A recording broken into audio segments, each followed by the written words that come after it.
Welcome to the Dear Professor series, where college students who take courses online speak their minds. I am your host and e-learning strategist, Dr. Kellie Alston, who is honored to have a conversation with today's guest as she sheds light on her experiences as an online student. I've been teaching online since 2004 and made the tough decision to obtain my PhD through an online program. So I have been both an online instructor and an online student. As a result, I know that there are some wonderful things happening with online programs, as well as some not so wonderful things going on. The purpose of this series is to help professors and students experience a more fulfilling online learning environment by allowing students to reveal their needs and pet peeves.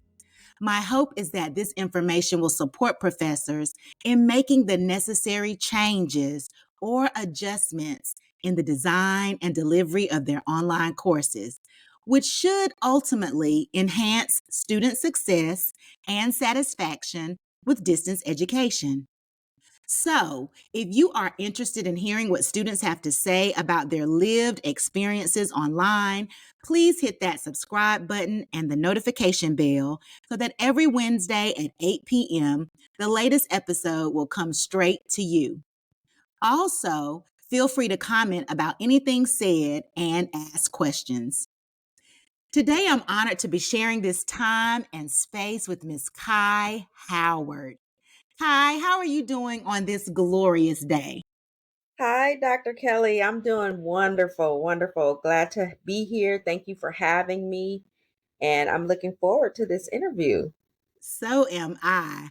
So, Kye, as I've told you before, I just love your name. Let's say it, everyone. Kye. That's funny. It is unique. And as an educator for over 2 decades, I have seen and heard so many different names, but I can honestly say that I have never had a Kye in my class. So sometimes there's a special story behind somebody's name. Is there one that explains how you were named Kye? Well, not really. My brother told me that when my mom was pregnant with me that she wanted a boy. And Oh, so she thought that Kai was perfect for a boy. So when she delivered and I came out as a girl, she just kept the same name. So that's I don't think it has any meaning behind it. I just mhm. think she thought it was a good name for a boy and didn't have a backup plan, so she kept it for me as a little girl. Well, I just love it. It sounds so sophisticated and it is definitely unforgettable. So, thanks to your mom for staying with what she desired. So, Right, right, now, right. tell us a little bit about yourself, Kye. Well, okay.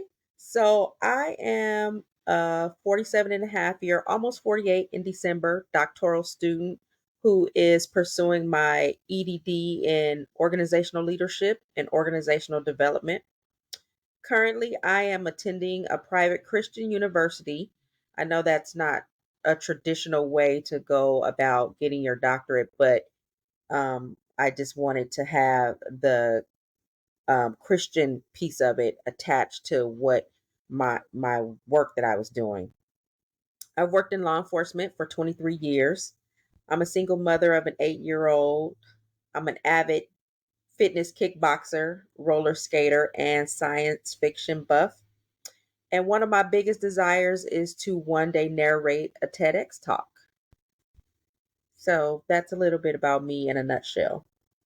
Oh my, there's so much to unpack here. You are such an interesting person. Let's start with this law enforcement for 23 years. So how has that been? So I'm a probation officer and Okay. I supervise a caseload of domestic violent offenders who were just recently released from prison Mhm. under the Assembly Bill 109, which states, okay, you went to prison for this amount of time because of your behavior, and because we're trying to minimize the population in prison, we're going to let you out at the highest level of probation. So my caseload and what my unit does is equivalent to state parole. but they're just supervised at the county level. So I started in probation when I was 23 or 24 years old, and I've Mhm. been there ever since. So I have about 7 more years, and I'll have 30 years with the probation department, and I can officially retire. So this Thank is God. interesting. Yeah, okay. So this is interesting that you're getting an EDD in organizational leadership. So does that tie in with your career right now, or is that another career that you want to It explore? actually ties into what I'm doing right now because eventually I want to move up into the management positions. I don't want to supervise caseloads until I retire. So it puts you in management, but with an EDD and organizational leadership and organizational development, it puts you even higher into executive management where you can make up policy and procedures for the entire department. Oh, that is wonderful. Now this might sound hmm amateur, but do you remember Taibo? Yes. When you said Yes. kickboxing, I immediately thought about Taibo. So, but you're a little bit more advanced than that. Is that what we're saying since you do it quite often? Well, Taibo is a little bit different. Taibo is a lot faster than Okay. kickboxing. Okay. Taibo doesn't have a lot of bag work. So, Oh, kickboxing has a lot of bag work, and the instructor actually individually holds pads for you. Taibo doesn't do that. oh, so Billy Blanks had me thinking I was really doing kickboxing all those Well, years. you were just with the air. Okay. All right, Kai. So, what is your general experiences with taking courses online? Well, it was my decision to start taking online courses because of the pandemic. Okay. So schools were shut down. And so work was also shut down. And so I had nothing to do. So I was like, my job is going to pay for tuition reimbursement. Let me try these online classes. So I started with online classes with my master's degree. And then I started, once I was completed with that, I started 30 days later with my doctoral degree. But I'm very glad that I started with online classes because I don't think that I would be able to have the patience to sit into a regular classroom at my age. So online classes worked perfect for me because the curriculum is built around the working professional. So that's perfect for me. So, did you say? Let me be clear that you started your EDD 30 days after you finish your master's. I did. Okay, talk to us about that kind. You didn't need a little So, break. You didn't need a little breaky break. well, I felt like if I got out of rhythm, I Mhm. wouldn't do it. And Okay. it just so happened that the doctoral classes started 30 days later. I wish they would have started 2 weeks later because I was already in rhythm with my master's. So I Oh, wanted to just keep going without a huge break because once you get out of rhythm, you get lazy. that So is I so said, true. it's perfect. 30 days, it gives me a little time to spend with my daughter so she doesn't feel so neglected. And then I'll still be in rhythm. Okay, well, Kai, I've done a little digging around on this World Wide Web, and on October 24th, 2022, the Journal of Blacks in Higher Education reported that if the data is restricted to U.S. citizens and permanent residents of this country, 2,431 Black Americans earned doctorates from American universities in 2021. Black Americans earned only 7.7% of all doctorates awarded to U.S. citizens or permanent residents of this country. Now, listen to this. Of the 2,431 African Americans who earned doctorates in 2021, 1,552 were women. That means that Black women, earned 63.9% of all doctorates awarded to African Americans in 2021. What do you think about this? Is this statistic alarming, surprising, inspiring? What's your reaction to that? Um, I think it's not surprising at all because the way the world is evolving, women are evolving with it and roles are reversing in the homes. Hmm. So I think women feel like they have to be more educated or have the highest level of education to be able to, contribute a lot more to the household. So it's not the statistic is not alarming because the way the world is evolving with a lot more fathers being out of the home, out of African American homes, inflation, and everything that's involved in that. So I don't think that us being educated more so now Hmm. should surprise anyone, actually. I think people should be like, I expected that to happen. So I Okay. think it's an expectation. Right. And I've been noticing too that younger Black women are getting their doctorates. Like you said, you were 47, right? Yes, Like I have ma'am. I have a cousin in her 20s that's pursuing her doctorate. Do you know of anybody that's, in that young, that 20-year-old, 20 to 30-ish group I that's doing do. the same? I do. My niece is actually just became a PhD candidate and she's 28. Yeah. And this girl has been going to school, I swear, since she was 4 nonstop.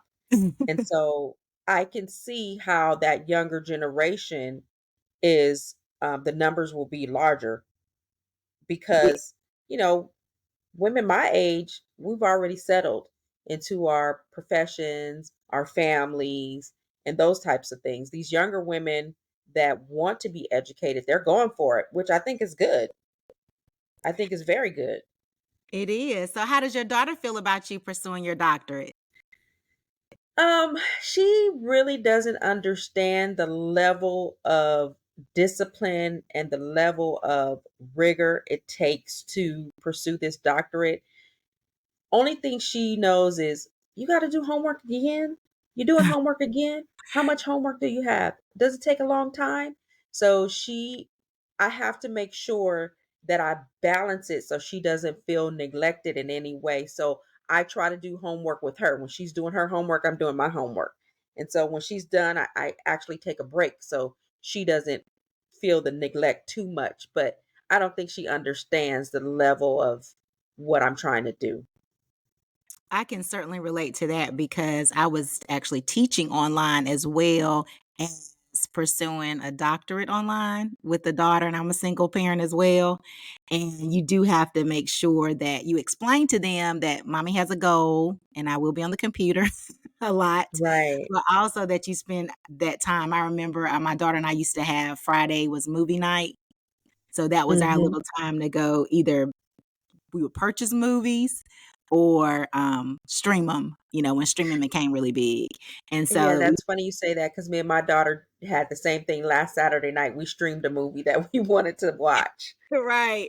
So my daughter has this huge video collection because I would go to this used bookstore and actually buy movies so that she would actually have the tangible copy of the movie. Oh, So yes, yeah, yes. so I don't know what I'm gonna do. I guess I'll keep it, all those DVDs. But yeah, that was just really a special time and a break for me too. So that's good that you set that time aside.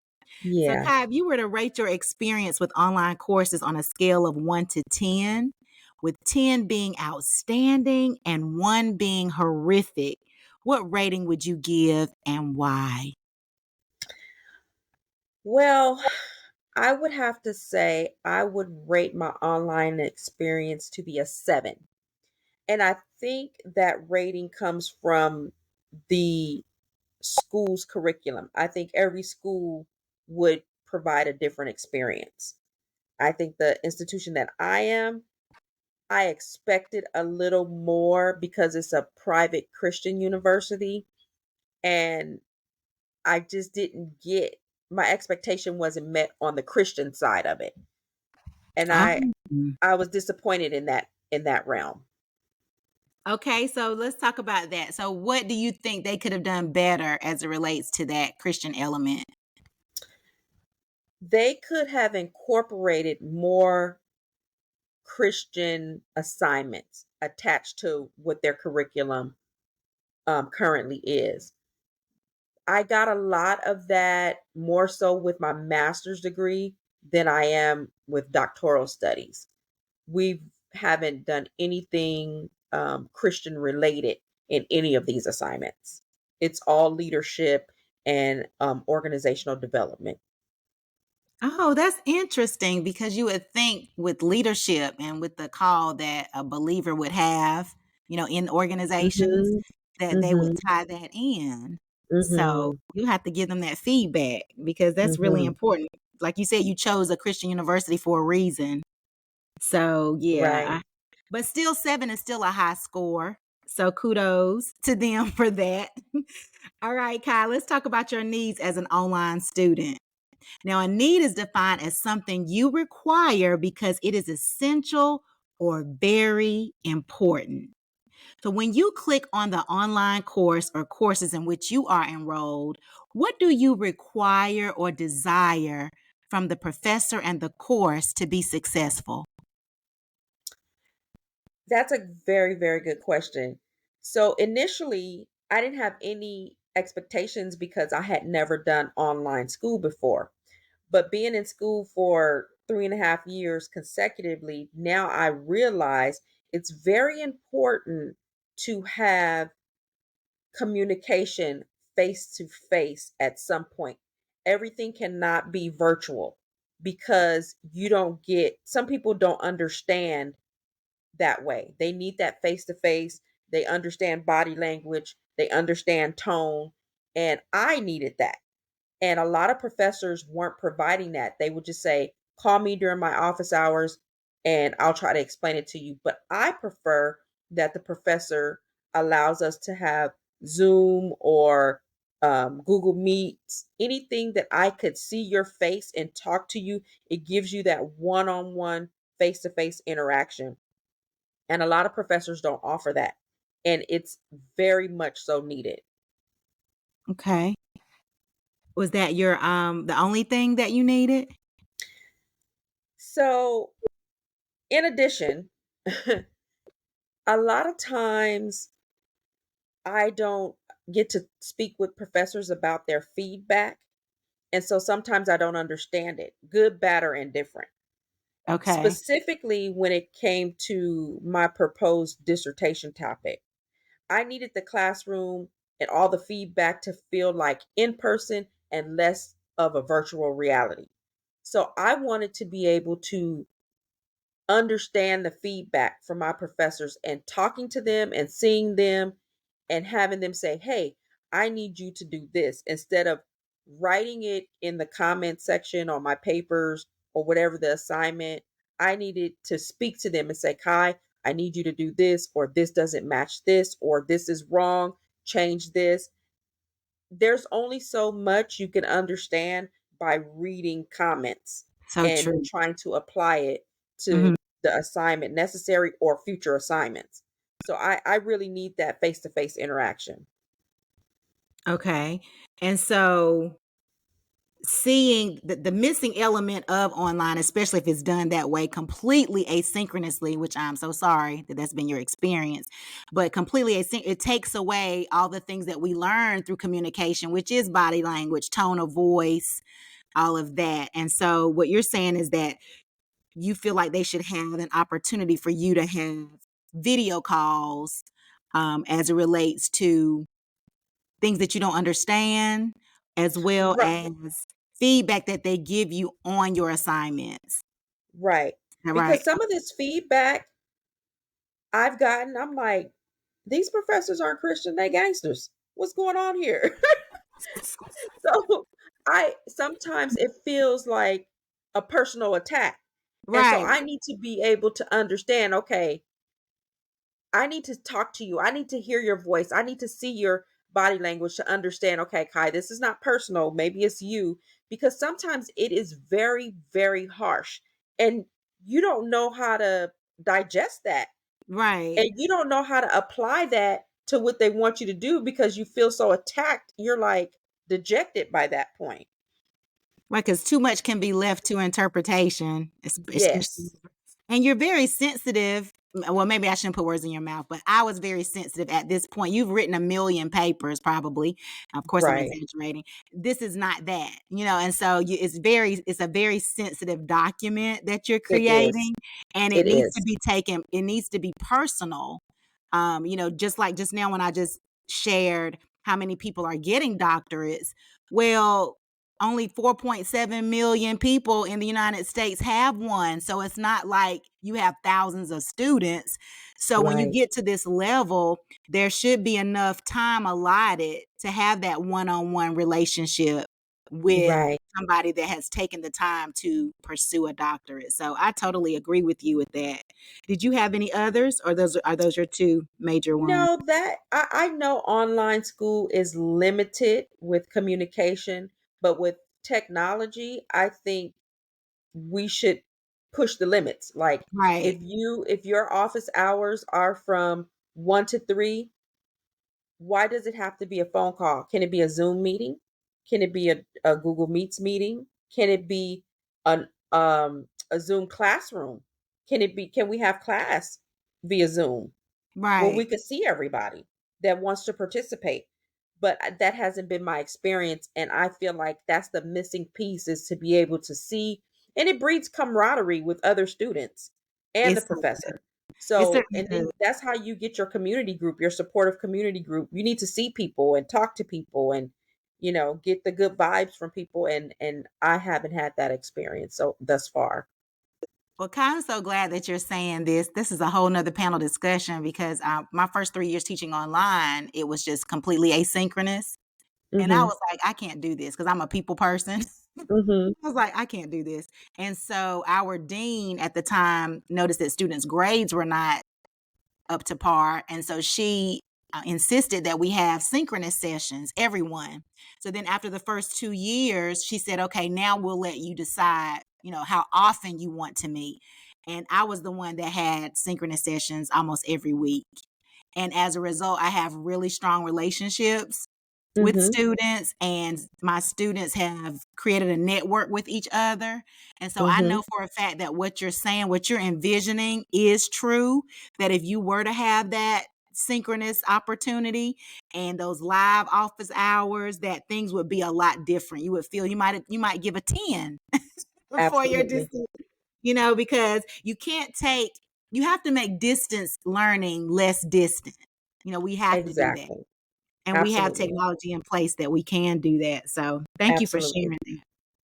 So now let's talk about your pet peeves, which it kind of sounds like you shared a little bit, but a pet peeve is a minor annoyance that an individual finds particularly irritating, and it's something that bothers you more than it bothers others. So your pet peeve may not be someone else's, and that's okay. So share with us what really annoys you when it comes to online courses. What are your pet peeves, Ty? So I do have a couple, I should say. I think one of the most annoying pet peeves I have is when other students in the online forum respond to my discussion questions as if they are the professor or my answer is wrong.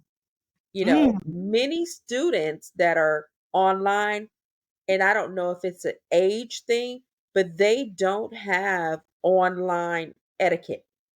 If you understand what I'm saying. I I do. usually when I respond to somebody, I say hello to them and I end it with good or great response to the DQ. I ask them questions inside my response, but I never just start off by saying, well, this, and this, and this, as if I'm wrong or you're presenting like you're the professor. It drives me crazy. And I'm like, okay, so how do I respond to that? So Right. most of the times I don't even respond to it because I can see how it would turn into an online debate or argument or miscommunication. I just don't think that people have the appropriate, some people, not all people, some people don't have the online response etiquette that's needed for discussion questions. They And don't. what do you think that's a reflection of? Where is that coming from? Because I you're think that right. comes from age. Okay. Age. People upbringings are different. Mhm. The way that they deal with people are different. They may not be taking the discussion questions as seriously as others, or they probably think they're smarter than you. I think a Okay. lot of that comes from, trying to be a know it all or trying to impress the professor, which is so unnecessary. It's so Indeed. unnecessary. So are you finding that with older students, younger students, or just people in general? Um, some responses that I get, I can tell they are of the younger generation. Okay. Mature students don't do that. They specifically write into the response exactly what you're supposed to write, and it's appropriate. Some of these responses are not appropriate, and some of them I'm like, you don't even know what you're talking about. Like, why did you respond with that? So those responses I just ignore. I just ignore, and I don't entertain them. But I think it's just an age thing. Right. So, Kai, let's explain to some people. I'm sure everybody knows that's listening to this interview, who may be interested in, the online environment. But let's just explain to them, what are you talking about when you say DQ and these responses? Because we need to talk about it. Okay. So part of the school's curriculum is that you are to complete two discussion questions, which are, we hyphenate them as DQs, and you have to respond to three of your peers online on 3 separate days. So you write your initial response to the discussion question, and then on 3 different days per week, you respond to someone else in the classroom, respond to what their response is to the initial DQ. A lot of times this takes a lot of work because sometimes another pet peeve I'm going into right now is those discussion questions are not just one question. The professor will have 3 or 4 questions built into one question. So it's very time consuming. And I'm just like, can you just ask one question? One discussion question is all we want. So that's what I mean when I say DQ and peer responses is a discussion board. So, the interesting thing that you said to me is that at your university, you have two of these a week. Yes. How does that make you feel just in general? I know you said it takes a lot of time, but when it's It's discussion board question day, what comes over you? Well, the funny thing is our school week starts on Thursday and it ends on a Wednesday. But the first discussion question is due on Saturday and the second one is due on Monday. So you get 2 days for the first discussion question and 4 days for the second discussion question, which is weird. Mhm. It is very time consuming. Um, the research question, I mean, the discussion question is not time consuming. It's the research to back what you're saying is what's time consuming. Yes, I'm glad you pointed it out so that people that are listening, you're not just giving your opinion. At most universities, you have to cite references. Do you have to do that, Kai, to support your Absolutely. We have to cite a minimum of 2 citations per discussion question. And and in your peer response, you have to have a minimum of 2 citation per peer response. my. Now, do you have a certain, like, is it 500 words? Is there a certain limit to the number of words you have to have? Do they go that far? It depends on the professor. The professor that I have right now, your discussion questions have to be a minimum, or your discussion responses, I'm sorry, have to be a minimum of 250 words and 2 citations. Whew, I'm having flashbacks. So let me. I've been triggered, everyone. I've been triggered. And then the peer responses have to be a minimum of 150 words per response and 2 citations. My. Yeah, so we've talked about this off the interview, but I used to every Wednesday, we only had to do one, but like you said, they might have multiple questions. So we had the question was posted. Our response was due on Wednesday, and you had until Sunday to respond to 3 people. So we had a little Mhm. bit more leeway than you did, but It was when I tell you I had to put it in my phone to set an alarm to tell me to post my response. Yes. And every Wednesday I felt like I was in bondage, like literally, like Yeah. I could not stand doing discussion board questions. Why do you Yeah. think universities use that as a method of class participation? Because they have no other method outside of um, Zoom and what Google Meets. And so Right, I think they use that to get students collaborating with each other, talking to each other, communicating with each other. That's their only means of getting everybody to talk to each other in some sort of way right. virtually. Yeah, I think we need to work on that and be a little bit more innovative with that. Oh, absolutely. Because I told you, I don't even use discussion boards in my courses. And so there's a lot of more interesting things that can be done that Hmm. really would excite people about, interacting with other people. So I'm glad we were able to, I hope people are listening and taking notes because this is a really important aspect of distance learning that we really need to change, in my opinion.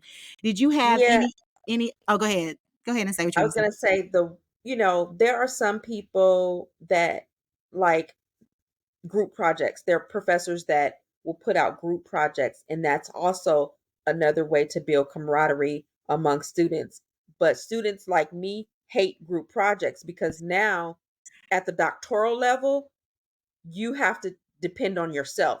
And having to wait on someone else is it breeds anxiety and it brings up a lot of other things that are unnecessary. I don't want to wait on you, and then I don't want you to give me something and I'm looking at it like, no, this is not right, or it might be wrong, or it doesn't fit.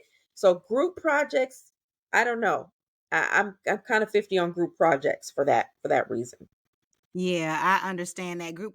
What I really like, let me tell you what I really like since we're going down this road. I really like synchronous group activities so that the people who show up for the live session are able to interact. And it's not about waiting for somebody to do their part of a project, Right, asynchronously, but that right, we're having discussions and working on something while we're all here right now. And that's what right. I found to be more effective than the actual projects that are done, in an asynchronous class, because, you do have those freeloaders who may not necessarily do their job, Oh my and you are goodness. having to wait and your grade is dependent on other people. So Yes, that is an yes, alternative. It's just that getting people to come to class for those synchronous sessions is a whole nother issue, absolutely. for another day. So did you have any other pet peeves? That was it. Just the discussion questions and the Etiquette. multiple questions built inside of one question. Right. And then the etiquette, right? That was the other one Yes. of the The student. online etiquette. Yes. Okay. All right. Well, we have made it to the Dear Professor segment where you get the opportunity to share your heart with a fellow professor that you have in mind. Imagine there's an online bulletin board with sticky notes or messages from students to professors. As our featured scribe, share with us the note you would leave one of your online college professors. Ooh. Let's see. I would say, dear professor, thank you for actively engaging in this course. I really appreciate you making this course feel like an in person school session and less like a virtual reality.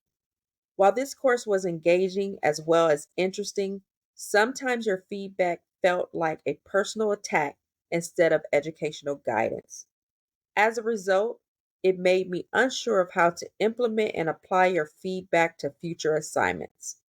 I appreciate your candor, as I can sometimes be the same way.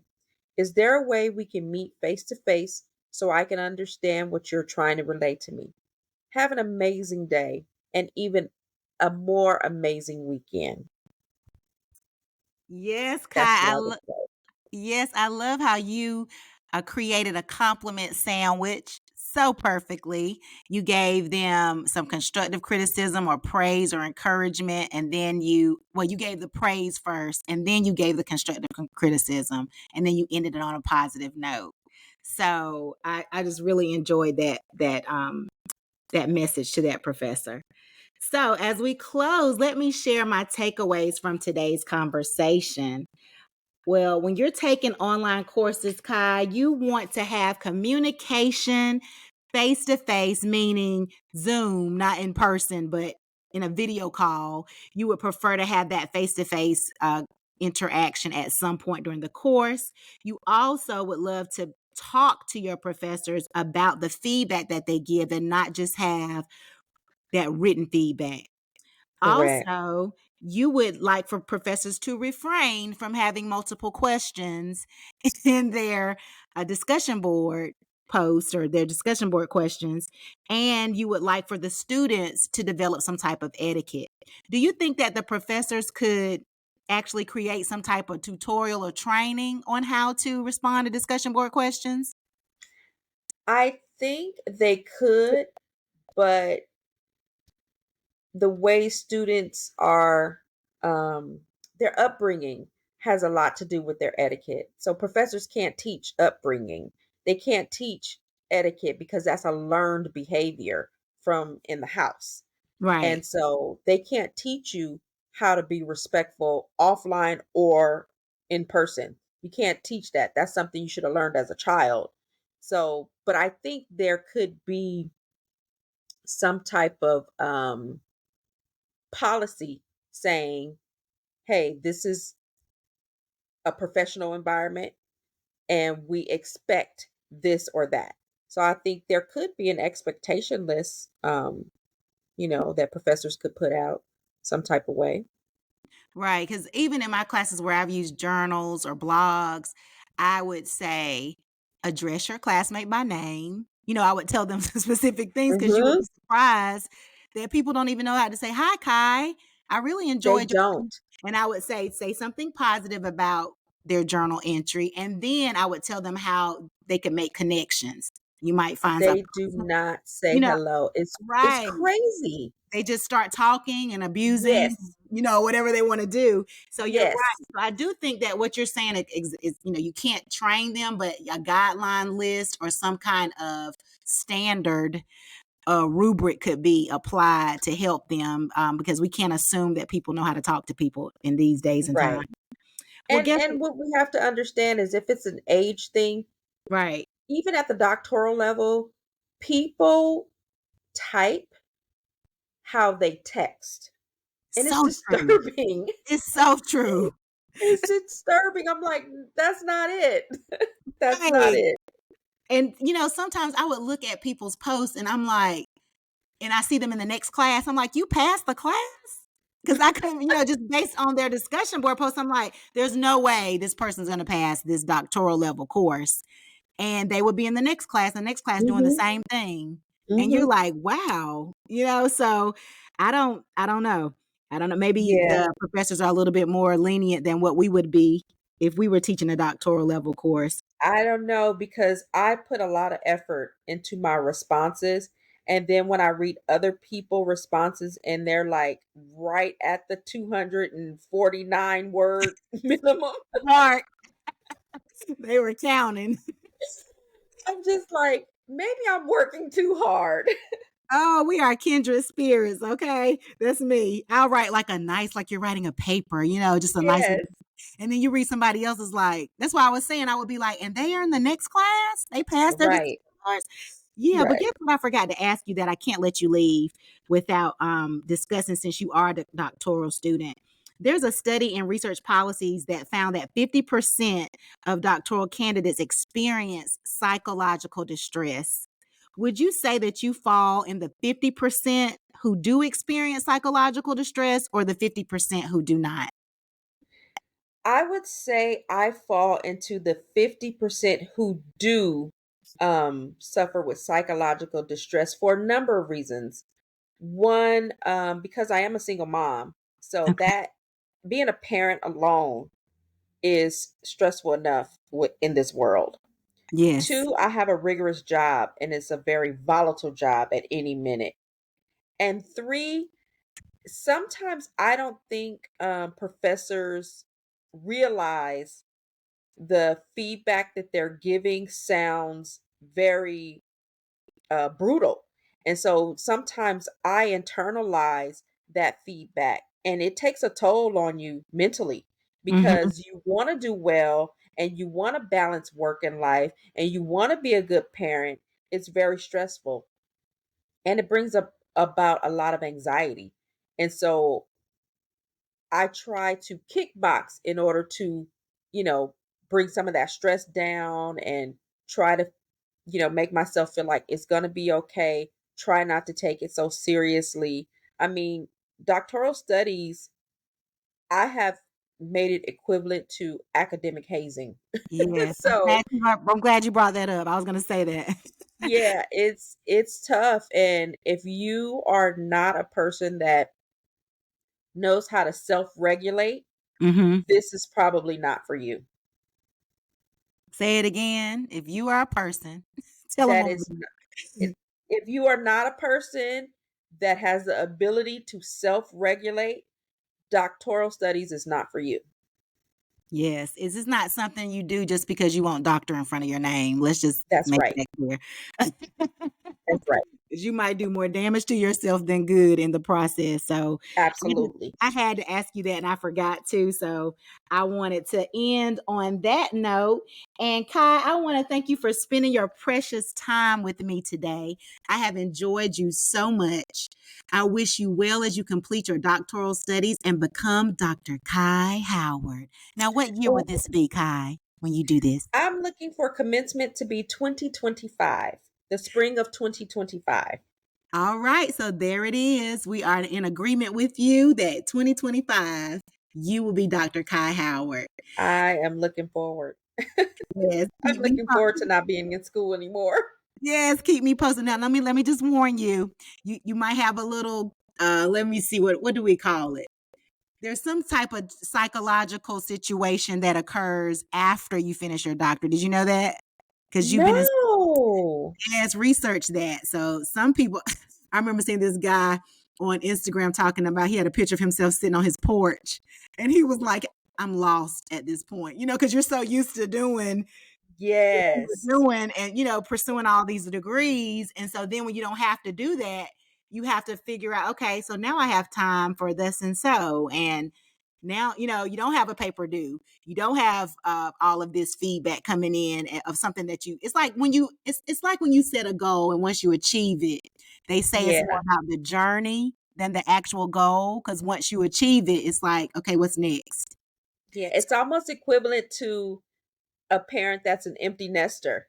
Once their Yes, kids leave, that'll they're be like, me. That'll be me in 2024. yeah. Yeah, it's like that. So you have to figure out, like, I'm not, Zoe's Uber anymore. I'm not having to get organize her schedule. So what do Right. I do at that time now? Exactly. That was a good analogy.